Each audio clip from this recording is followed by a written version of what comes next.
Gaza के लिए रवाना हुआ 44 देशों का समुद्री काफिला आखिर अचानक वापस क्यों लौटा? आखिर समुद्र में ऐसा क्या हुआ कि वापस लौटना पड़ा? क्या इजरायल के खिलाफ अब नहीं जा पाएंगे समूद फ्लोटिला? जानेंगे पूरा मामला। और अगली खबर में आपको बताएंगे अरब देशों का सबसे शक्तिशाली मंच GCC ने इजरायल के खिलाफ बड़ा बयान जारी किया है और तुरंत सीज फायर की मांग करते हुए फिलिस्तीन और इजरायल के नापाक प्लान पर सख्त रुख अपनाया है। और साथ में आपको बताएंगे यूरोप दहला, रूस ने आसमान से खेला खतरनाक खेल, जर्मन जनरल और EU अध्यक्ष पर GPS हमला। तो बिना समय गंवाए खबरों की शुरुआत करते हैं। दोस्तों, गाजा के लिए रवाना हुआ ग्लोबल समूद फ्लोटिला, जैसे कि इसके बारे में हम कल ही बताए थे, अब यह काफिला खराब मौसम की वजह से फिलहाल अपने रास्ते से लौट आया है। ये वही ऐतिहासिक काफिला है जिसमें दर्जनों जहाज और सैकड़ों वॉलंटियर शामिल है जो इजरायल की नाकाबंदी तोड़कर मानवीय मदद गाजा तक पहुंचाना चाहते हैं। रविवार को भूमध्य सागर में 30 नॉट से भी तेज हवाएं चली, यानी करीब 55 किलोमीटर प्रति घंटा। ऐसी तेज हवा में बड़े जहाज के लिए तो कोई दिक्कत नहीं है, लेकिन छोटे जहाज़ों के लिए ये सफ़र बेहद ख़तरनाक हो गया था। इसी वजह से फ्लोटिला की स्टीयरिंग कमेटी ने फैसला किया कि तूफान थमने तक जहाज़ों को बार्सिलोना के ला वेला पोर्ट वापस ले जाया जाए। रात 10 बजे के बाद ये सभी जहाज़ सुरक्षित वापस पहुंच गए। अब सवाल ये कि क्या ये रुक गया है? तो दोस्तों, ऐसा बिल्कुल नहीं है। आयोजकों ने साफ किया है कि मिशन रुकेगा नहीं, मौसम शांत होते ही दोबारा गाजा की ओर सफ़र शुरू होगा। और दोस्तों, सबसे अहम बात, जब तक मैं ये वीडियो बना रहा हूँ शायद वो अपना सफ़र फिर से शुरू कर दिए होंगे। आपको बता दें कि ये फ्लोटिला अब तक का सबसे बड़ा समुद्री मानवीय मिशन माना जा रहा है। इसमें 50 से ज़्यादा जहाज़ और कम से कम 44 देशों से डेलीगेशन शामिल है। बार्सिलोना से रवाना हुए 20 जहाज़ों के अलावा ट्यूनीशिया और सिसिली से भी और नौकाएं आने वाले दिनों में इसमें शामिल होंगी। ये मिशन 4 बड़े संगठनों ने मिलकर आयोजित किया है: global movement to Gaza, freedom flotilla coalition, Maghreb Sumud flotilla और Sumud Nusantara. Volunteer Australia, Brazil, Colombia, South Africa और यूरोप के कई देशों से आए हैं। सबसे अहम बात यह है कि इस बार फ्लोटिला में कई मशहूर हस्तियां भी शामिल हैं। Swedish climate activist Greta Thunberg, Brazilian activist Thiago Avila, Barcelona के पूर्व mayor Ada Colau, Irish actor Liam Cunningham और स्पेनिश एक्टर एडुआर्ड फर्नांडेज।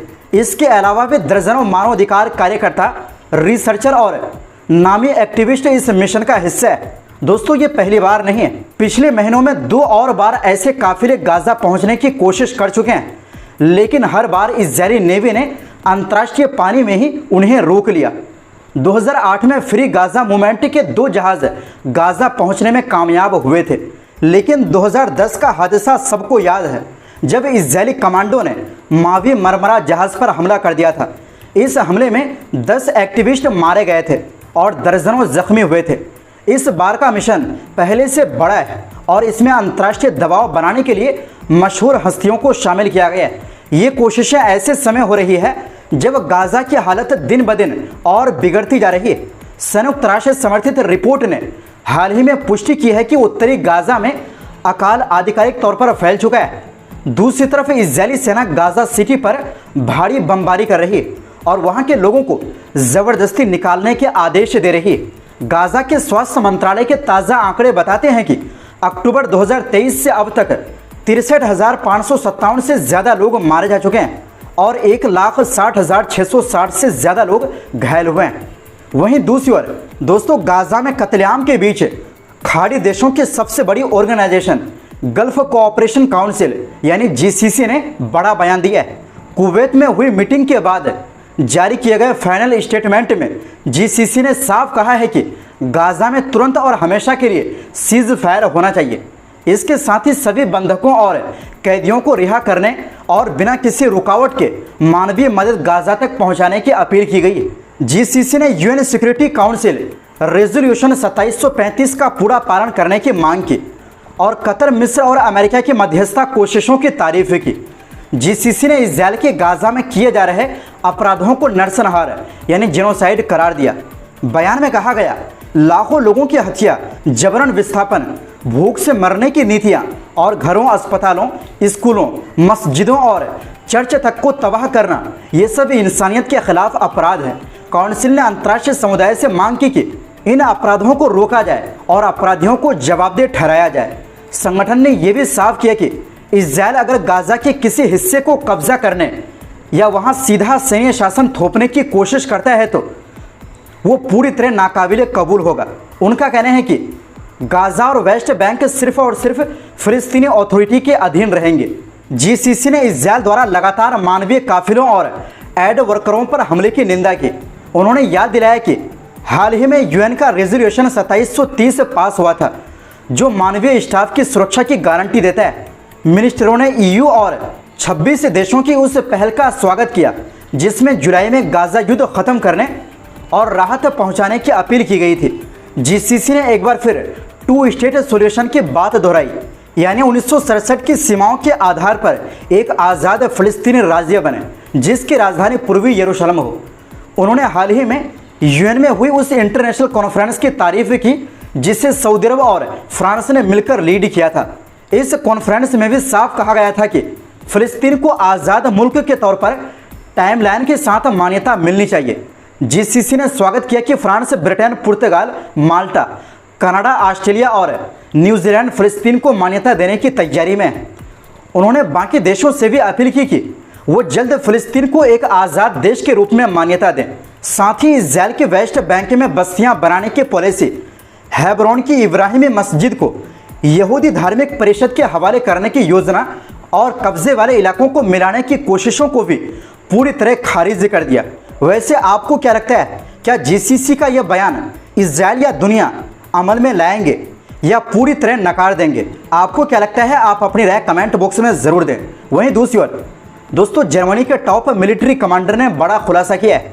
उन्होंने बताया कि पिछले कुछ महीनों में बाल्टिक सागर के ऊपर उड़ान भरते समय उनकी एयरक्राफ्ट को रूस की तरफ से जीपीएस जैमिंग अटैक का सामना करना पड़ा है।